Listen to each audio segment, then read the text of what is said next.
Hey everybody, welcome to Outdoors with Dave and Brent. Today we'll be tapping maple trees in my yard.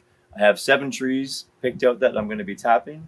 You don't need a lot to do it as a hobby. That's kind of what I do every year. So this is everything that you need. I've got my 7 buckets. I've got lids and spiels for each. I've got a compass. I'm going to show you what to do with that. Hammer and a drill ready to go charge up. So let's go and tap a tree.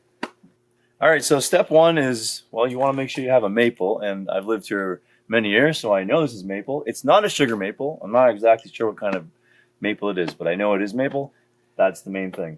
You can see there's old holes here that I've drilled before, so I've drilled probably 8 years on this tree.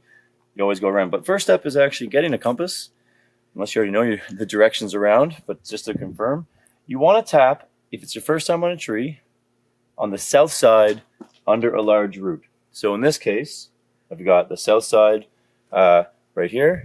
There's a large root, or 2 actually right down here. So I'm going to tap on this side. I want to look around for previous holes because you do not want to drill 6 inches within your last hole from the previous year. Because I've been tapping this tree for about 8 years, there are old holes all over the place. But I can't see any around here, so I'm going to tap around there. When you are picking out your maples, there are sort of some guidelines for knowing if you can tap a tree or not. So if it's 12 inches in diameter across, you're good to go with 1 tap. If it's 20 inches I think it's 12 to 20, you can do 2 taps. And I've actually got 2, the way this tree grows, I'm going to have 1 on each there. And if it's above 27 inches, you can do 3 taps around. So this one is about 15 inches or so. That one's about the same. So I'm going to get a tap. I'm going to get a bucket on each side, a spiel on each side of this tree. Okay, so now I'm ready to tap. So I've actually marked off on my drill about 2 inches on this bit. You want to go to the tree around 2 to 2.5 inches on an angle. Okay, so on an angle in. I do see I have a previous hole here. So I'm going to go around here. It's been a few years since I've been on this side of the tree, so around here. You do want to be aware if you have kids, that's not too low because they will play with it and stuff. So I always kept it higher because I have 4 children. But now that they're getting older, I feel more comfortable having it here. Although I do have a puppy, so we'll see what happens there. So I'm going to go in here.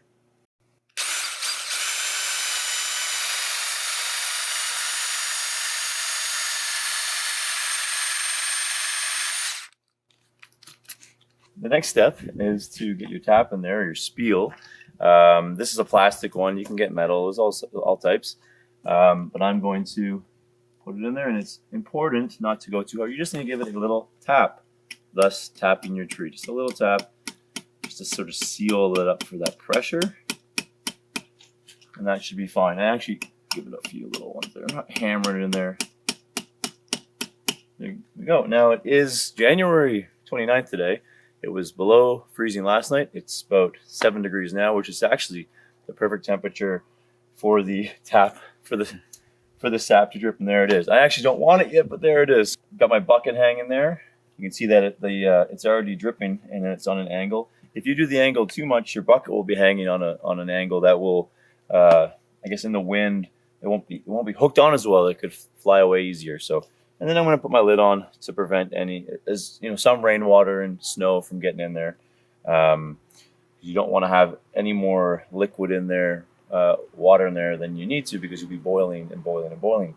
You do need, on this tree, if it's not a sugar maple, I'm going to need 50 liters of sap to get 1 liter of maple syrup.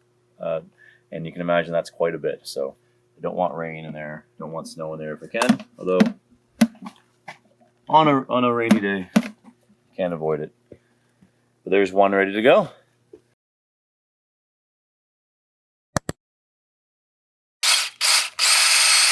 No good. If you drill a hole like that, I didn't get any white sort of wood out of there. I was reading that if you do find that, you should drill another hole into a different spot.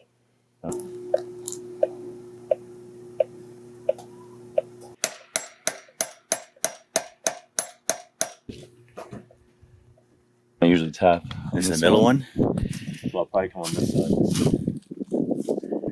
So this is a clump of maples here.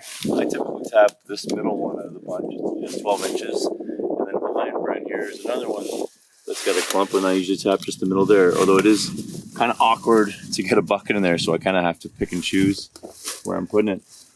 I'm hoping to get about 2 or 3 liters of syrup when I'm all done. It's just a hobby. The kids love it. It's fun. So obviously, if you had more maple trees and you had more time, you could do more. But for me, 7 buckets and just collecting and going through the steps are what I'm aiming for. Sorry. We just finished putting 7 buckets up on trees around my yard. I have another tree on a neighbor's yard that he lets me use, so that's great. It is only the end of January, so I'm not actually hoping to collect my sap until hopefully March, but the way the winter's been, I don't really know. I wanted to make sure I was ready. You need a lot of sap to get a lot of syrup, so we'll keep you updated on that. So please watch the channel.